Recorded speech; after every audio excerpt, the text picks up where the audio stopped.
Ode to the Garden podcast. I'm Matt St. Jean, joined as always by my co-host Tommy Godin. Godin rocking he's birded out over there. Let's go Birds. I caught the fever, Matt. Rooting for his Eagles coming up on Sunday. And we got George Hathaway joining the show. Welcome back, George. Thank you. Always a pleasure to be on with you guys, talking some great college basketball. Always looking forward to it. Yeah, we got a fun show here. Interesting week in the Big East. If you look up the title there, I think you're going to see the two main topics for today. We're going to be talking a lot of UConn, talking about Seton Hall and what their loss on Wednesday is going to mean for them. We're going to look ahead to some of the games coming up this weekend. We got one game Friday, 4 on Saturday, and I think we're going to talk a little Big East Player of the Year race. Too, we got the Naismith kind of mid-season watch list at this point. We got 5 Big East players on it, so that'll give us a good place to start. Before we get into this, your reminders as always. First, we've teamed up with SeatGeek this season to get you the best deals for tickets to your favorite teams. SeatGeek takes the confusion out of buying tickets, and they're here to give you some great deals. Get in on the fun and head over to SeatGeek, download their app, and use code NCAA Hoops Digest for $20 off your first purchase. And also, this podcast is presented by House Enterprise and in partnership with House of College Hoops. Head over to our site, house-enterprise.com, for more info. Now, before we get into the basketball, Tommy, we were going back and forth on Twitter about this a little bit. George, I don't know if you saw this, but the Big East had the audacity to tweet out earlier today asking for the best Big East city for pizza. And I went Chicago on this. I'm a deep dish guy. I got some pushback from Tommy, and I think we got to talk about this.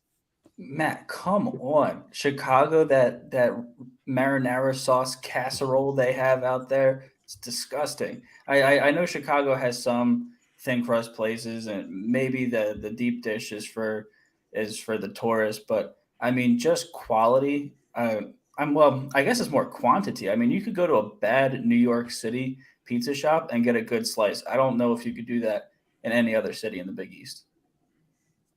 That's very fair. New York does have some good pizza.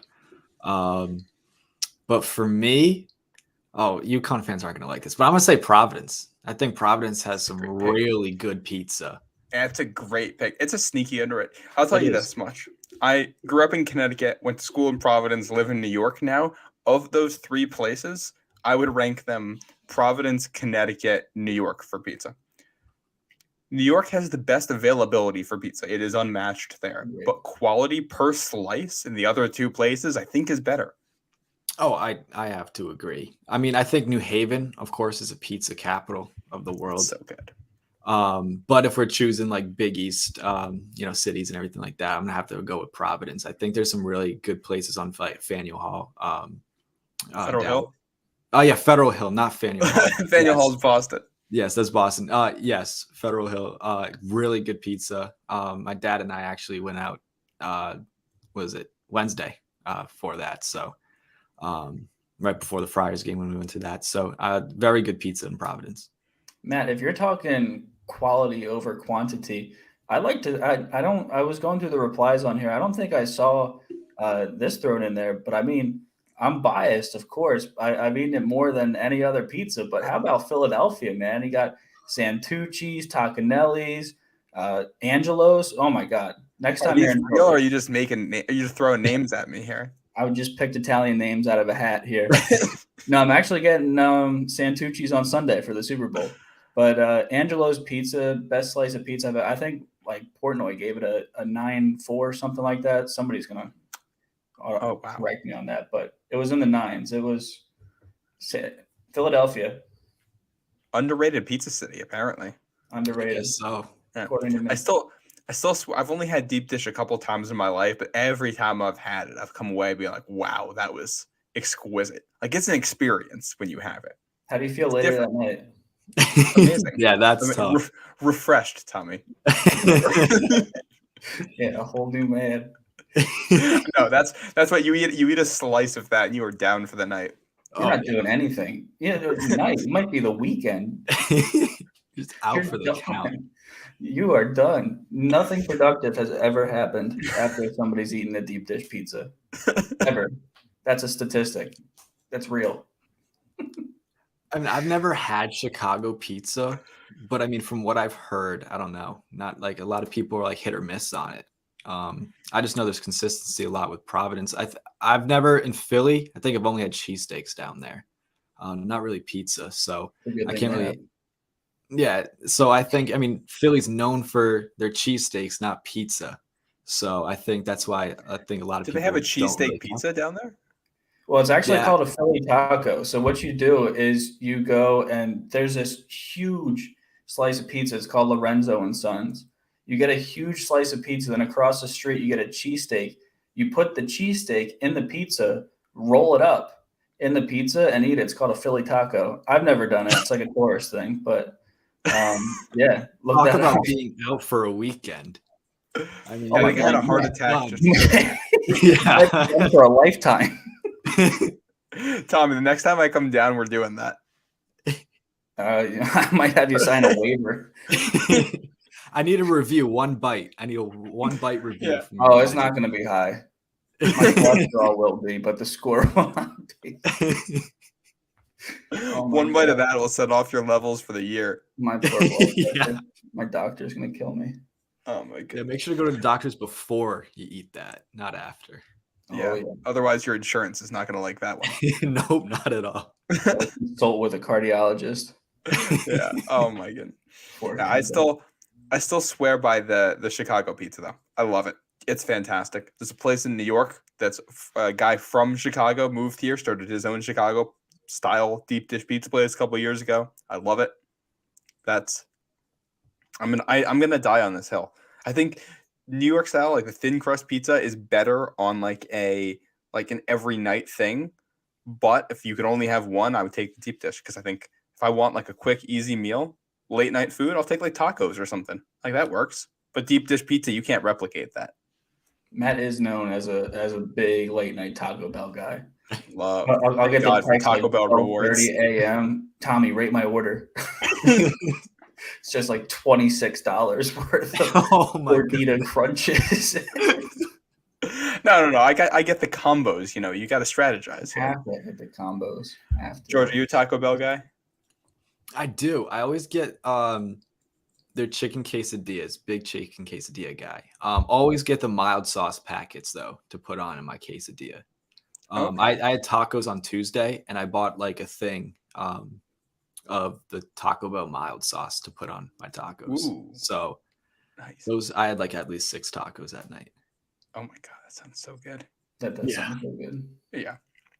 That's fantastic. All right. I think that might be enough food talk for this one. People are here for the Big East basketball. I think we got to talk about Big East basketball. Damn. And I think we're going to start with our game of the week this week. It's UConn Marquette on, is that Tuesday night? It's the Tuesday, yeah. first game of the week. This one I don't think went exactly as people expected it to go. UConn wins it going away. 87-72 was the final, and that's closer than it actually was right there. It was really a blowout for UConn. So, George, I'm going to ask this question for you. Quite simply, is UConn back? Yes, they are. I think they hit a little bit of a road bump, mid-season. I think that was just all getting adjusted to conference play, just kind of getting settled in a little bit, which happens to the best of the teams. Everybody kind of you can't be consistent all throughout the year. And yeah, some tough losses for UConn in the middle of the season. But now I think this kind of really set them on the right course, especially now when we're about a month away from the Big East tournament. This is the right track to be on. And I think with a 15-point win against the number 10 team in the country, really going to prove to everybody that they're back. And they dropped down, but they never dropped out of the top 25, which is always good for UConn. They're kind of consistent in that, but we can see them making a rise. I don't think they'll be as high as they were early on in the season, but I think if they can close out, top 15, I think that's a really good kind of goal for them to have right now. Yeah, I couldn't agree more. I talked about it a little bit last episode. When I talked about UConn went 2-0 last week, the wins were over Georgetown and DePaul, so grain of salt. When I made my pick, I picked Marquette in this game because I wanted to see UConn do it, and they did it. They looked like the dominant team they were, in the beginning of the season. You talked a little bit about it, George. They never dropped out of the top 25 because their start was that good. I think they got up as high as number 2, but they looked all the parts of a dominant team in that one. I mean, they won the rebounding battle by as many rebounds as Marquette had, by double. It was 24-48. I'm a mathematician, but that's pretty good. Pretty good. Yeah. They when UConn missed a shot, they were more likely to get the ball back than Marquette was to get the ball. UConn had an offensive rebounding percentage of 58.3%. They got 21 offensive rebounds in that game, which is, I mean, that's ridiculous. One of the guys who was in double figures, actually, I believe the only guy who was in double figures for them for rebounds, was Mr. Triple-Double himself, Tristan Newton, his second triple-double of the year, and I believe the first ever UConn player to have multiple triple-doubles in a season. Is that correct, George? Yes, I believe so. I mean, he's up there with an elite list of guys who've had triple-doubles in UConn history, and to have 2 in a season, I think nobody would have expected it from Tristan Newton. I think out of all players to kind of come out and, play like how he's been. He played phenomenal, and a big reason why UConn had their success against Marquette was because of him. And I think it was a mixture of everybody as well. I mean, we saw Caravan playing great defense. I talked about that in the article, is that he's going to have to step up defensively, because we talked about it before that he does struggle, on that perimeter defense. And I thought he did a good job. And then, you have Jordan Hawkins and just doing his thing and completely playing in a whole nother level. I think he's at least a first-round draft pick in the upcoming NBA draft. So he's amazing. And then Andre Jackson Jr. also stepping up and doing his thing. It all came down to guard play for UConn in this win. Yeah. I want to point out about Tristan Newton right now. Oh, not Tristan Newton, Jordan Hawkins. He's the leading scorer in the Big East in conference games only. Who would have seen that coming before the season? I don't think it's a crazy shock that he's up near the top of the leaderboard, but him over Sanogo, I think, is very interesting. And we all knew he was a good shooter. I think he's flipped a switch lately. Yeah, he definitely has. I think his 3-point shooting has definitely improved, especially in this latter half of the season. I mean, he went 5 for 8 against Marquette, and when UConn was having that dry spell, kind of going, losing 5 of their last 6 and stuff like that throughout the middle of the season, it was that 3-point shooting for them that was really declining, and they weren't able to hit the bottom of the net with threes, and they just kind of kept chucking them up there when they were down to try to play catch-up ball, and it just was not working out for them. So I think for UConn, it's just maintaining that lead and then just kind of rolling along with it, because once they're kind of down, by 7 or more, that's huge. Looks like George is having an audio issue there while he figures that out. Talking about UConn playing from behind. But playing from behind, I want to look at the other side here for a second, Tommy. Marquette. What does this loss mean for the Golden Eagles at this point? Matt, the panic button's not even on my table right now for this Marquette team. They are still as solid as they come. Another solid outing from Tyler Kolek. I know later in the show we're going to talk about the player of the year. He's got to be right up there with the leaders in the conference. He had 17 points. But yeah, I mean, this game was in Hartford. UConn, they got their swagger back. They came out, they punched Marquette in the mouth, and I don't think Marquette's been punched in the mouth like that before, and this season at least. And they just couldn't. I mean, it was 46-29 at halftime, and it was just never really felt that close the whole way through. This is the biggest loss Marquette has had all season, and it's really not close. They had a 5-point loss to Purdue, 3-point loss to Mississippi State, overtime against Wisconsin, double OT against Providence, 4 points against Xavier. So you go from that to a 15-point loss. I agree with everything you said, Tommy. You had a bad game on the road against a good team. It happens. You throw the film in the trash and you move on to the next game, I think. Yeah, 100%. Yeah, and I think in losses like that, looking at the Marquette side, it's like you said, Matt, you just have to move on. You take this loss as a growing kind of thing, and you just kind of learn from the mistakes that you made, especially if you want to maintain in that top 10 spot, which they probably won't be coming Monday, but just to kind of hang up there in the top 15 even. I think that for Marquette is just you're going to have to learn how to play catch-up ball, especially now when it's coming to this late into the season. These games are going to become closer and closer, and if not, then they're going to be kind of blowouts like this. Yeah, I know. I think Marquette is the kind of team. I've talked about this before, but Shaka Smart's style of play. I think you tend to see games like this. Like once it gets out of hand, you're either going to have this crazy comeback. Momentum means a lot for Marquette because the whole thing is based off of setting up the press, right? You can't set up the press unless you make shots, but you don't usually have the confidence to make shots unless your offense is one, working really well, or two, your guys are just making things fall. So you get this thing where if guys aren't making shots fall, then the defense can't get set. You can't press. The other team is scoring, and the next thing you know, you're down 10 points. That's the downside there, which is the first time we've even seen that from Marquette this season where they've had that issue. And I think it is what it is. Talking about comebacks, though, and I look at UConn, I feel like the second half of that game against Xavier was a turning point for their season in a lot of ways. Like they didn't win that game. They never got the lead in the second half. But the way Xavier came out, UConn kind of had no right being in that game. And I thought they played much better basketball in the second half. And it was a one-possession game for large stretches of the second half. And then they had a really good game at DePaul. And it doesn't look like a great game at Georgetown because, it's close and it's Georgetown and all that. But I thought they did a lot of the things that you want to see UConn do in that game. The shots didn't fall the way they usually will, but I thought the guys executed. You mentioned Andre Jackson. I thought that was probably Andre Jackson's best game of the season. I thought the team built a lot of confidence and pulled out a close one, which is something they needed to do. And I think this has been building. It really has been. And I think you're right. That Georgetown game where they struggled a little bit and Georgetown had the lead in the second half and everybody was kind of like, oh, UConn's not really legit. They're losing to Georgetown. And I think this win against Marquette was a statement win. It's like, all right, no, we're not messing around.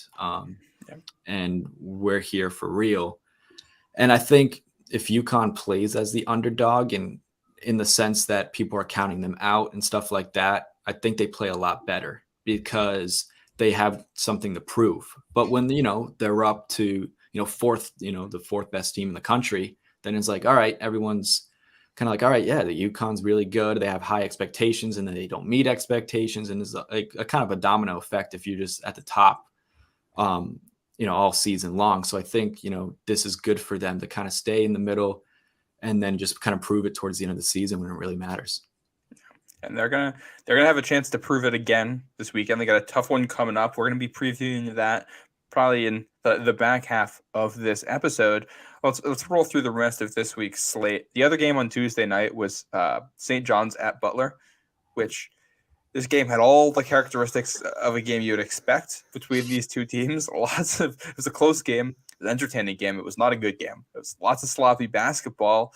It came down to the wire. And Tommy, I know you would watch this earlier today too, just that final minute of the game. What happened? This is the most ridiculous minute of basketball I've seen in the Big East this year. Yeah, you said the most ridiculous minute of basketball you've seen in the Big East this year. That wasn't basketball. I don't know what we watched. For frankly, a good portion of that game, but I mean, as a Nova guy, I know what happens inside those sacred walls of the Hinkle Fieldhouse. So, if anybody doesn't believe in Hinkle magic yet, go watch the last minute of that basketball game, and you'll believe it. The arena won that game. Neither team did. Yeah, the game ended with how do I even describe how that ended? Multiple turnovers, bad rebounds, errant passes, St. John's passing up multiple open looks. It seemed like all to come down to under a second remaining with St. John's inbounding under the basket there, looking for a tip in to tie the game and send it to overtime. And they got the tip in, but the ball was touched by Jalen Thomas, or was that Manny Bates who was over the inbounder? Tipped as it went in, And because of that, the clock starts once it gets tipped. So the shot did not get off on time by about that much, and Butler won. And I don't think there was a conclusive angle that showed it was tipped, but that's what they ruled on the court. So that was a case of everybody saying, all right, we've had enough. We're just going to go home. Yeah, and I don't blame him, to be completely honest with you. I think it was Jaden Taylor who tipped that, and he had a very good game. He had 19 points for the second straight game, and for St. John's, it was nice to see Posh Alexander kind of get into one as well.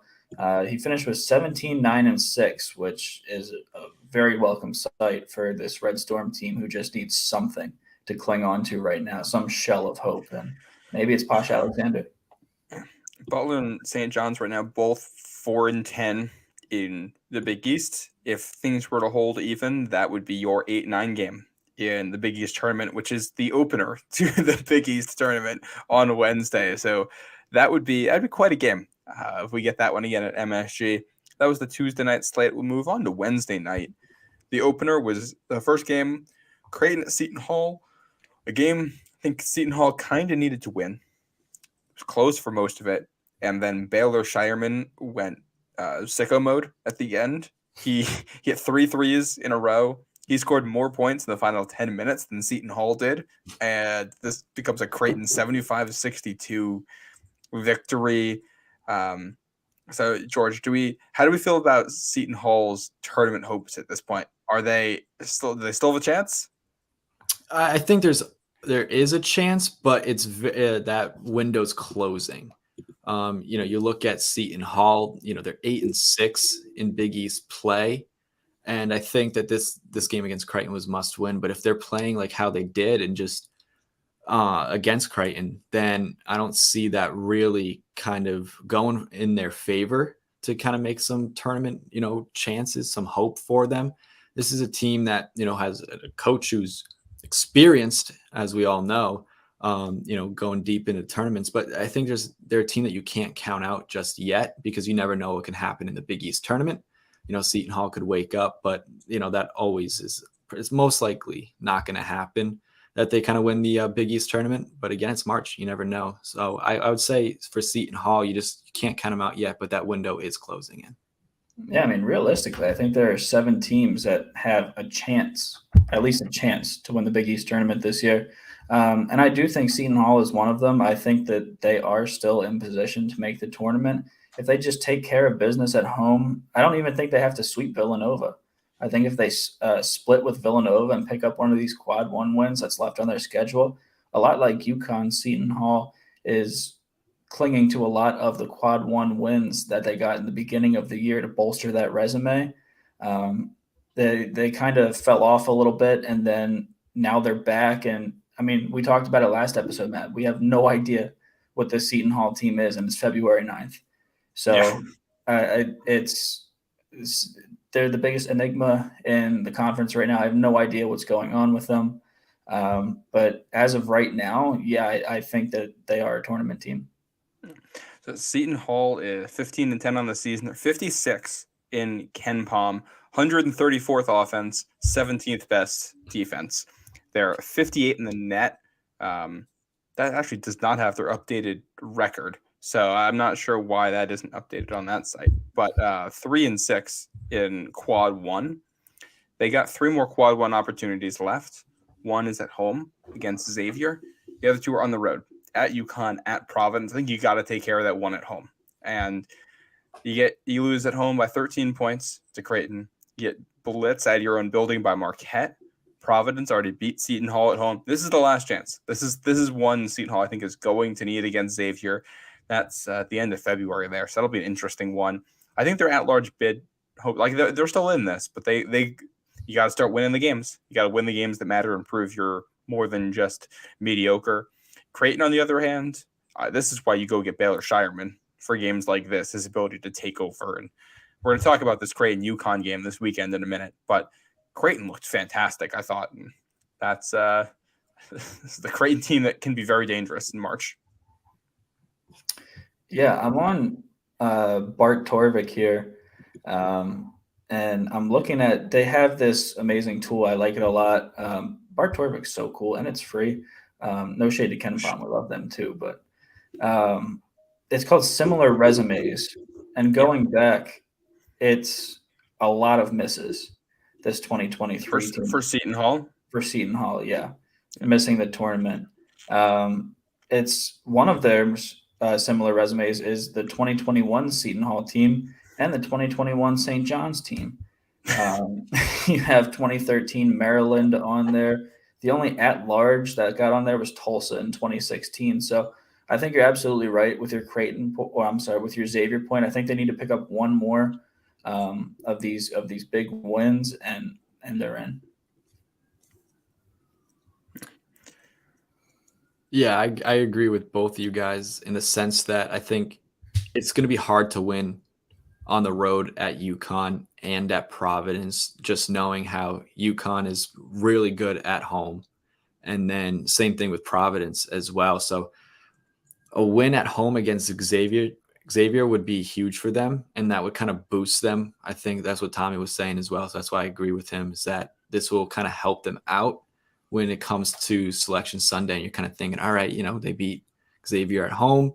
And this comes at towards the end of the season as well, end of February, like Matt said. So this would be kind of the time to do it, would be then, because your last hope would be the Big East tournament, when it won't look too good if you don't win that. Yeah.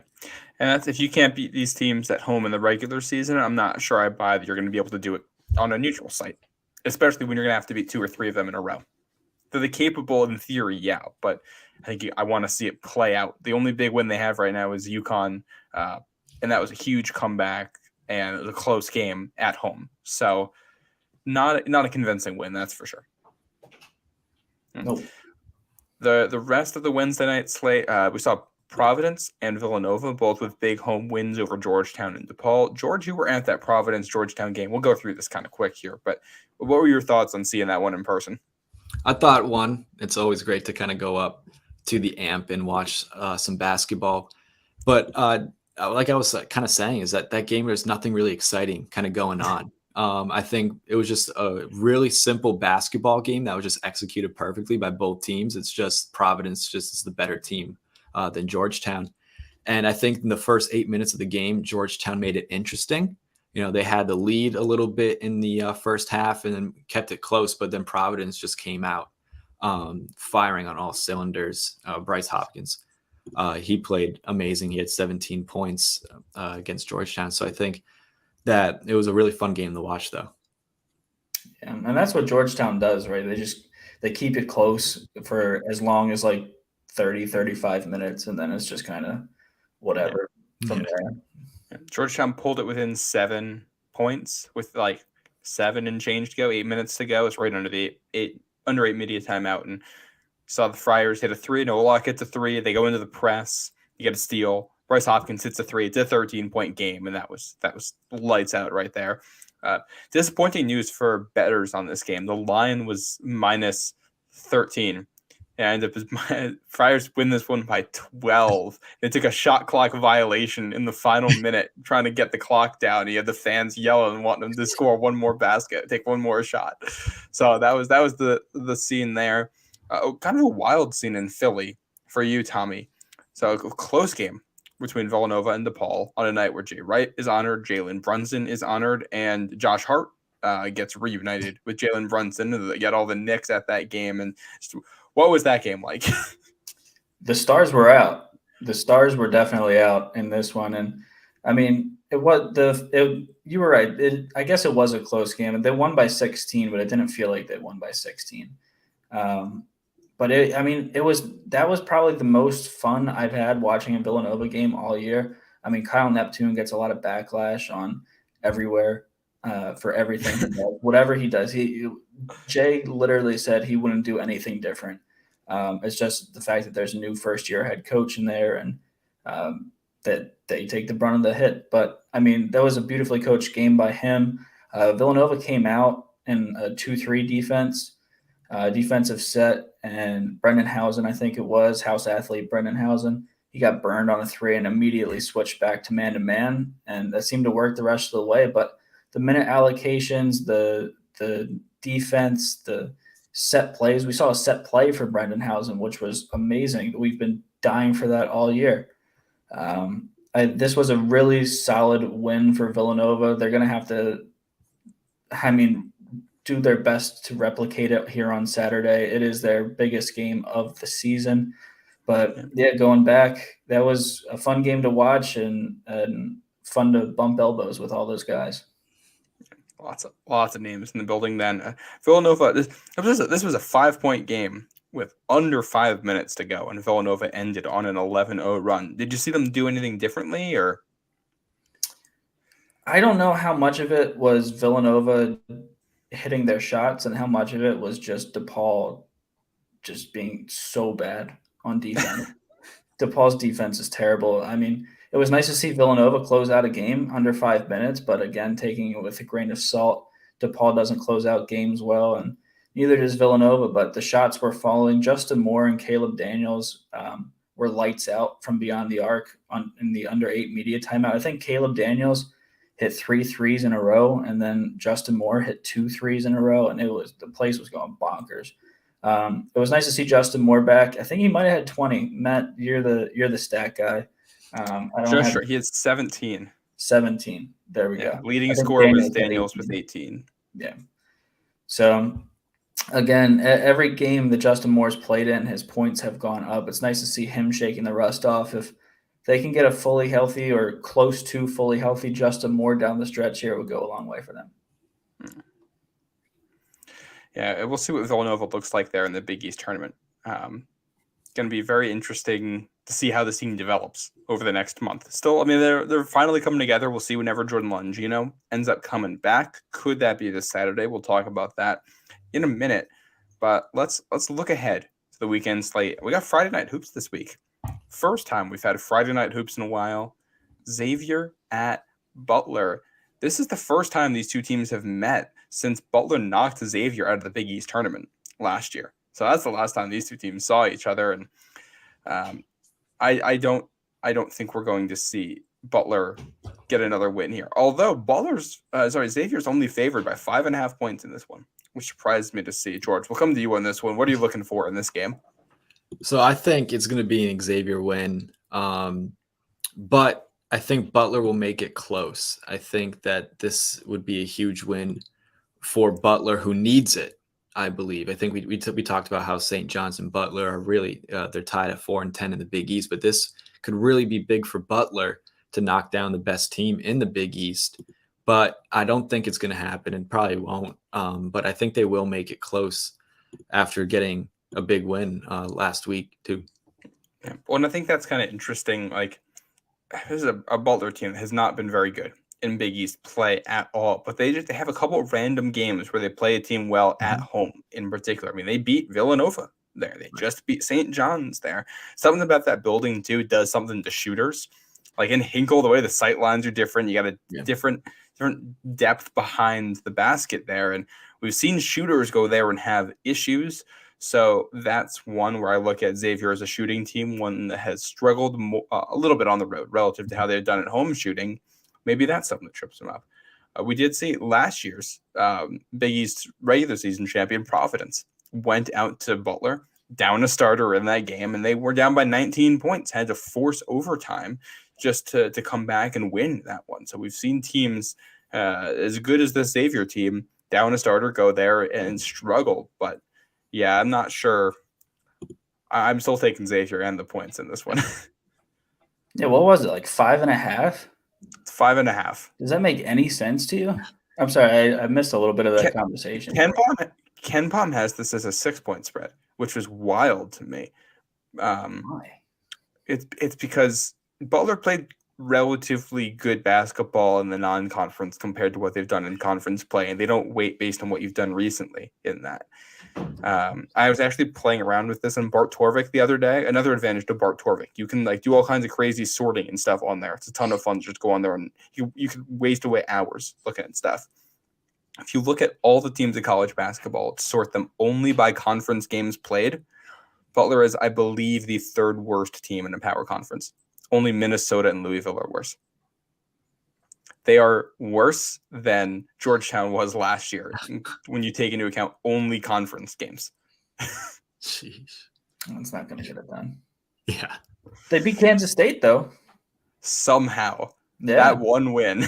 Yeah. How about that? But yeah, so that's when you look at what Butler's done recently and what Xavier's done, I have to think Xavier's going to win any cover. Do you guys agree? You could double the spread and I'd still take Xavier. Yeah, I agree. All right, well, that's a Butler win lock right there. Oh, yeah. Old takes exposed. Lawrence isn't here today, so No. the old takes Yeah, exposed God. brutal stretch when he came on. We'll go to the Saturday slate. Saturday starts with a kind of interesting one here. Friars heading to Madison Square Garden. A noon tip-off against St. John's there. St. John's obviously has struggled quite a bit as of late. Friars playing pretty good basketball, especially with Jared Bynum in the lineup. First time they played was close, 83-80 Providence win up at the Amp. No Jared Bynum for that one. He is now back with the team. Tommy, are we going to see St. John's pull out another win at MSG, or are they losing this one? You look confused at the question. Ed Cooley is going to coach circles around Mike Anderson. This game, I don't think, is going to be anywhere close to close. I like Providence in this one. Yeah, I agree with Tommy. I'm slamming Providence right now. I think Cooley said last year that, MSG is like the Dunk 2.0 or something like that. The Dunk South. Yes, that's what he called it. So, I mean, it's going to be all Friars on Saturday against St. John's. Yeah, I'll tell you this much. You look at ticket prices for this one, they are sky high because it is all of the Providence alumni coming down in the New York City area wanting to see the Friars for a game. This happened the Super Bowl weekend. They played a game at MSG this weekend last year against UConn, and it was more than 50% UConn fans in the building for that one. I expect we're going to see something similar. I've heard from a lot of Providence people that I know are going to be at this game. So Friars getting a little taste of the Big East tournament early, getting some MSG experience before they play in that one. And yeah, I'll be there too. Looking forward to it. I think it'll be an entertaining game. I'm curious about how this goes. Here's the thing with St. John's. With the way they play, if they put together a good game, I think they can beat anybody in the conference. That's how they won at UConn. So it's winnable if they play that well. It's just how many of those games are you going to get in a year? Yeah, it seems like the white flag's being raised for St. John's, maybe a tad prematurely. Maybe I'm the one raising the white flag. I've been very critical of St. John's, but they do play better, actually much better at home than they do on the road. More so Carnesecca than the Garden, but it's still a home game, even though it's going to be flooded with the Friar faithful. I just don't think it's going to be enough in this one. I agree. I mean, they're on a 3-game losing streak right now. You think you have to snap that at some point, but it's not going to be against Providence.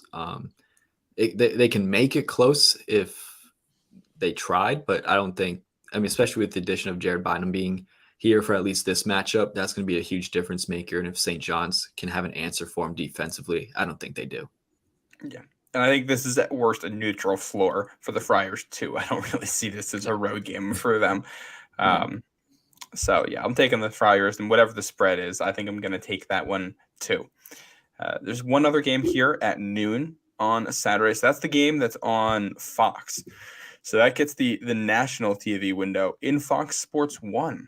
It's Marquette at Georgetown at noon. The first time they played, Marquette beat Georgetown 95-73. The Golden Eagles team, the offense has not hit 70 points now in 3 straight games. I have a feeling this one's going to change on Saturday. Yeah. I'd bet a lot of money that it does, and I'm not going to spend too much time on this one either. I mean, I don't want to harp on Georgetown too hard. We did the blind resumes. They've been playing better than St. John's. They're definitely playing better than Butler. So, I mean, that's not saying much. Marquette's still, as we speak, a top 10 team in the country, and they will be on Saturday. I like whatever their line is too. I agree with Tommy. Marquette's going to win, and I think this will be kind of similar, that it's going to be a statement win. Go out there and prove that, yeah, we just lost to number 21 UConn, but, we still deserve to be a top 10 team. Here's why. And they're going to go out and prove it against Georgetown, which they shouldn't have any issues with. Yeah. Yeah, fully agreed with everything you Mhm. guys said. This game really shouldn't be within 20 point. Maybe it ends up being in the 15 to 20 point range, and Georgetown hangs around a little bit. I mean, Georgetown has done that. They did that to the Friars. That Mhm. Providence controlled most of that game, but they couldn't get it past the 15-point mark there. And yeah, it'll probably be something in that. I think Marquette's going to be out for blood, so looking for a Golden Eagles win in that one. We got two Fox Big East games on Saturday. And the latter one here at 2 p.m. Eastern out in Omaha, Nebraska. UConn taking a trip to the Midwest. This kind of feels like a game of the week part 2 for UConn here. So, George, I'm going to be coming to you on this one. What are you looking for in this game? I think it's going to be consistency from UConn. How can they play up to par what they did against Marquette? It'll be tough to kind of replicate that because I think that was some of the best basketball we've seen them play all season long. But I think they can still pull out the win against Creighton, not for an upset, even though that's a kind of loosely defined term. I don't know if we don't know what upset means, I guess. But I think UConn gets the win. I mean, they got a very close margin, at least close in UConn standards, I guess, this season. They beat Creighton at home in January, 69-60. And that's when Sonogo absolutely went off with 26 points, 50% from the field. So I think if we can see that again from them, that will be huge because we're seeing two of the top, best big men in the Big East kind of going at it again. Yeah, I think I picked Creighton in this one in the beginning of the week, but that was because I wanted to see UConn do it against one of these big teams. We just saw them do it. I mean, this is I picked Seton Hall at Villanova for my game of the week because of the implications down at the bottom of, or I guess it's the bottom of the middle tier of the conference is what we'll call it. But I mean, this game is a tale of two teams who started off the year guns a-blazing, kind of went in a lull, and now it seems like they're both getting back on track. So seeing them both playing well coming into this game, man, this is going to be such a fun game to watch. I think the fact that it's in Omaha, I'm going to lean a little bit more towards Creighton, but I would definitely not be surprised to see UConn go on the road and take this one. I might go as far to say this is kind of a must-win for Creighton because they're very much alive in the Big East title race here. And this is a win they have to get it. If they lose to UConn, they're pretty much guaranteed to be out of it. They still have a trip to Providence, too. That's next week. So their next two games here are pretty brutal. Home against UConn, at Providence. You got to find a way to win one of them. And this is the one at home. I think you need to find a way to win. I'm excited to see Kalkbrenner against Sonogo. Excited to see Baylor Shireman against whatever is going to be on the other side, whether that's Caravan, whether that's Andre Jackson. I think that's going to be incredibly interesting to see. And the battle in the backcourts, too. That's going to be a lot. Tristan Newton playing better. Trey Alexander playing a lot better. I think that's going to be fun. A lot. This should just be a really good basketball game. This deserves the Fox window. This is appointment viewing right here. Yeah, it's going to be great. I'm taking Creighton, by the way. They're the home team. I'm sticking with it. Home teams, it's meant a lot here in the Big East. So a game like this, I'm pretty much anything like this. I'm pretty much always picking the home team from here on out until we see a road team get a win. It's fair. I just know my UConn followers wouldn't like me picking anybody other than UConn. They didn't even like me at the AMP yesterday, watching the Friars play. So getting too close. Yeah, too close. So this should be a fantastic one. One more game this week, the Saturday night game, 8 p.m. the Wells Fargo Center, Seton Hall at Villanova. Very interesting game. Here's a fact for you, Tommy. And I'll come to you on this one. Seton Hall has lost 5 straight games against Villanova. The last win at the Wells Fargo Center in February of 2020. That was a game where Miles Powell had 19 points, Mamu had 17, Quincy McKnight 14 points in that one. All while Colin Gillespie went 0 for 5 from deep. Justin Moore played in that game too. Brandon Slater played in that game. Tyrese Samuel played in that game. So a couple of names still there. Tommy, what are you looking for Saturday night? I'm looking for Villanova to continue building on what they've established over the last couple of games. Every game, it seems like Justin Moore's been back.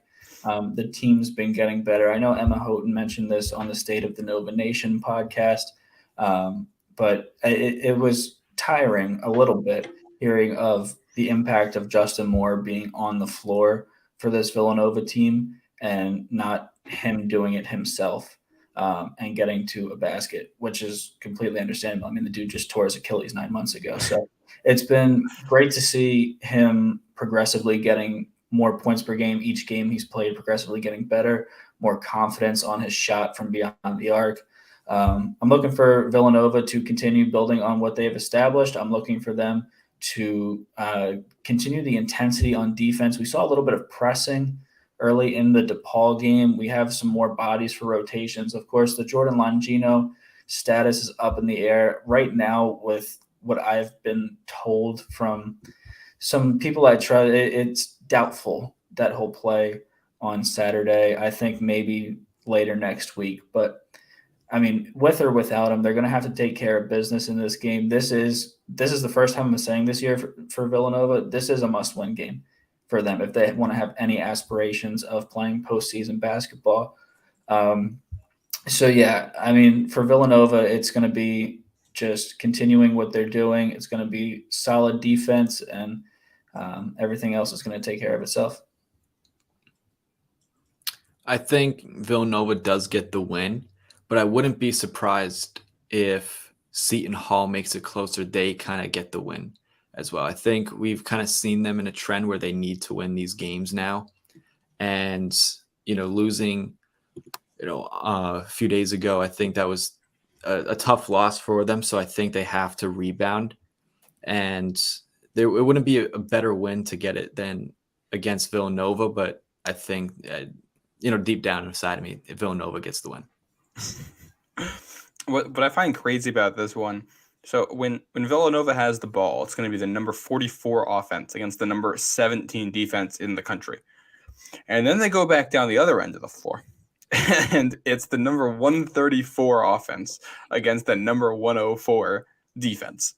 So one end of the floor, I think, is going to have very high quality basketball. The other end, not so much. But what goes on at that other end, I think, kind of becomes more important in a certain way because of that. I think that you can have a stalemate when Villanova has the ball. I think you're going to have a good offense, a good defense, and that'll work its way out. But this is one we've seen Villanova's defense play better in stretches here, especially with Cam Whitmore coming into his own, Justin Moore back.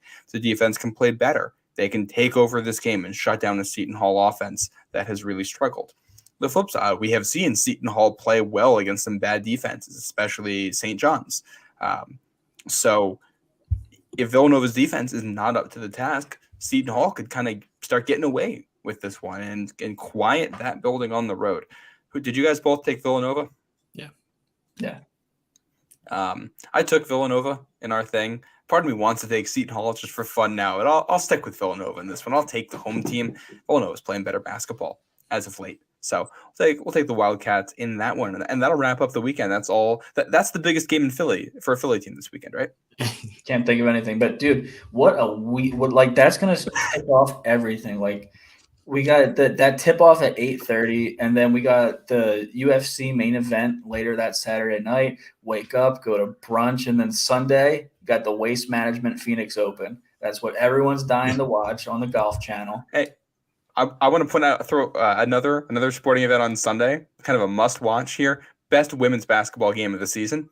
Got number 1 South Carolina undefeated, hosting number 3 LSU, also undefeated.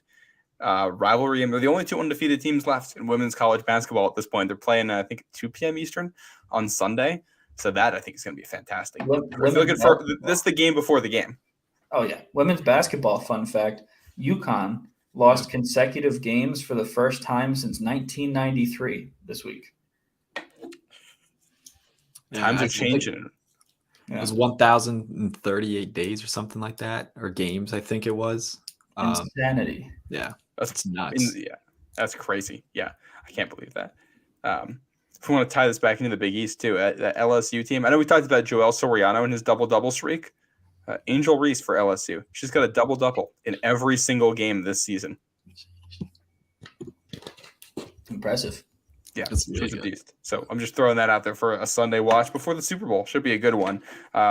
Let's close this with some Super Bowl picks. But before we get there, we'll touch briefly on the. I think we know where Tommy's going with this one.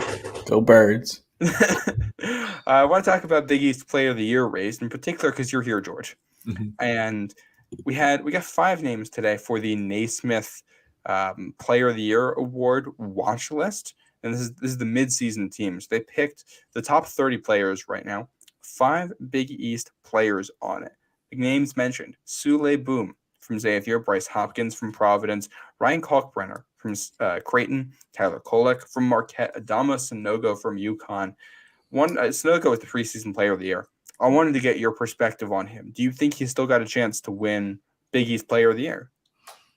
I think he does. And I think a little bit of that he's been in the shadow, a little bit of what Jordan Hawkins has been doing all season long. And I think everybody else around him, he has some great role players to help him. But I mean, if you look at it, he's averaging 17 points a game, 7 rebounds, and just about 60% field goal percentage. He's averaging now 59.2. But I think every season that he's been at UConn, he's slowly been improving. I swear, these ESPN ads just go off at the wrong time.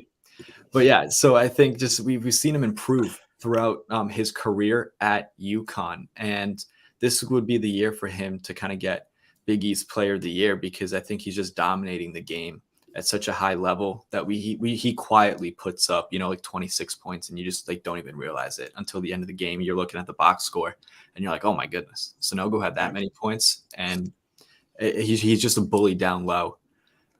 He reminds me, this is like a really crazy take, I don't know, but he reminds me of Zion, but not as dominant as him, of course, but like just his physique and build is just something that you don't really see in a big man in the NBA or even in college basketball. Yeah. So would he be your pick for Player of the Year right now? Yes, I'm still rocking with Adama Sanogo. Tommy, where are you going with this? I mean, I feel like I followed Big East basketball pretty closely over the offseason. And I watched the first or second UConn game of the year, and Adama Sanogo took a 3. And I had to wipe the crusties out of my eyes. I said, no way he can shoot 3s now. And yeah, I mean, what he's done to his game has been awesome, but he's actually not my pick. Friar Faithful, stand up. Your king is back. The only one to pick Providence in the Big East buckets, daily, weekly picks, whatever. I'm going Bryce Hopkins here. His stats in the 5 that were selected to the list, his stats are right up there with anybody. I mean, talk about Joel Soriano being a double-double machine. Bryce Hopkins is almost averaging a double-double himself. He leads the team in scoring at 16 and rebounding at just over 9, and double-doubles. He has 9 double-doubles this year. 5th in scoring and 2nd in rebounding amongst Big East players. I mean, he's just a beast. When I knew that Bryce Hopkins was going to be like that guy, like I always knew he was going to be good, but like during the year watching him play, excuse me, it was that 2020 game against Marquette. I think it was Marquette. Yeah, he had like 29 points, 24 rebounds or something like that, and he had a couple steals. I mean, dude, it's got to be Bryce Hopkins in my eyes. And I picked him as transfer of the year coming into the Big East, so that would make me look good. So I love Bryce Hopkins. He's also my pick for Big East Player of the Year. Not for this season, though. I think he comes back and does it next year. I think we're going to see – I think I'm going with Ryan Kalkbrenner doing it this year.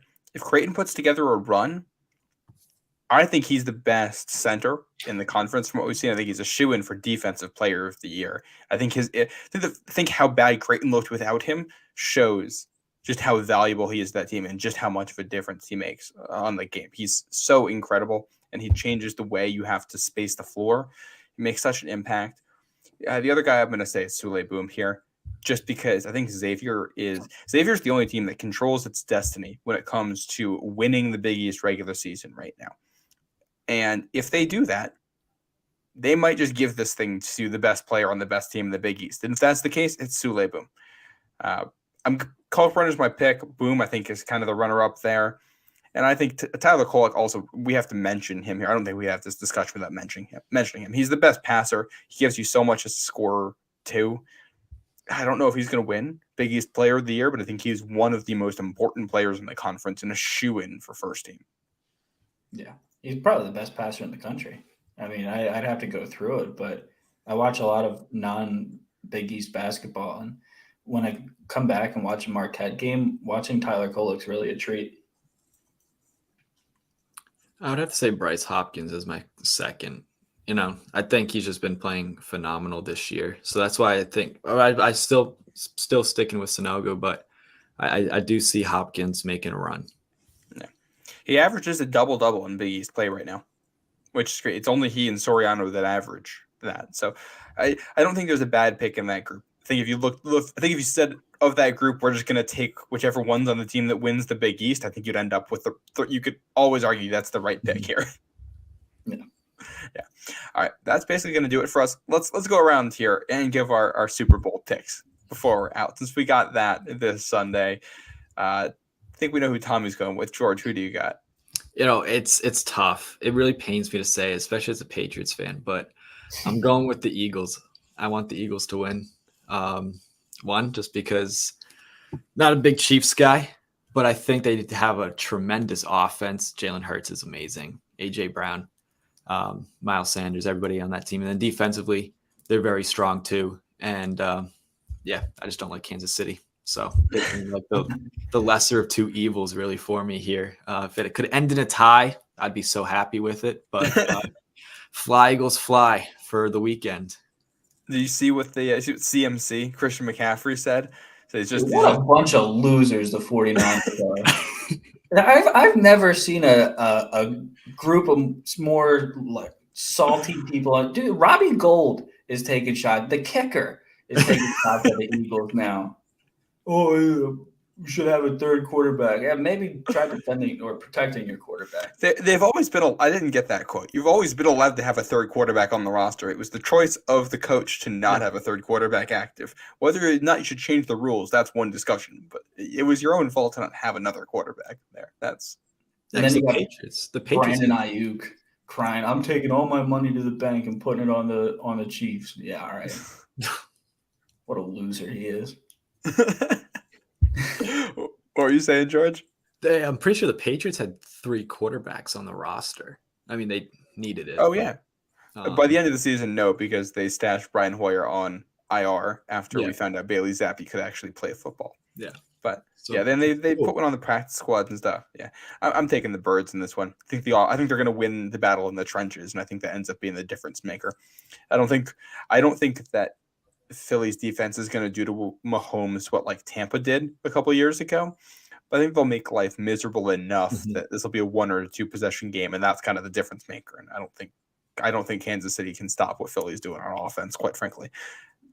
Hurts might throw a pick in there, maybe there's a turnover or something, but those are going to be one-offs. Outside of that, I think Philly's going to dominate. Yeah, I got the one at 35-24. I want to put that on the record. Going through the roster. Old takes exposed. At Old Takes Exposed, yeah, of course. I mean, looking through the roster, there's only 2 positions that I think the Chiefs have a clear, definitive advantage. And I think that's at quarterback and that's at punter. And that's it, going through it. I think the Eagles are just so much better in the trenches. I can't name a Chiefs defensive back right now, and I've been looking at them all week. So, yeah, I think the Eagles win this one. I think it's pretty handily. I'm very biased, and I will be on Broad Street immediately following the win. Yeah, so we'll see. We'll see if we're able to get a hold of Tommy for our Monday show. Maybe, hopefully he's still around by that point. Like Jordan Longino, I'm also listed as doubtful for the Monday show. We'll get you further clarity at a later time. Yeah. All right, that's going to do it for tonight's episode. Thank you for coming on, George. Thank you for being here. As always, Tommy, we're still figuring out our schedule for Monday. We're gonna get you some content. We got 2 big games next week: Creighton, Providence, and what's the other one? Xavier Marquette, I believe, is Wednesday night. So 2 big games next week. We'll get you something for that. But for now, this has been the Road to the Garden podcast. Subscribe wherever you're listening. And thank you very much for listening. We'll see you next time.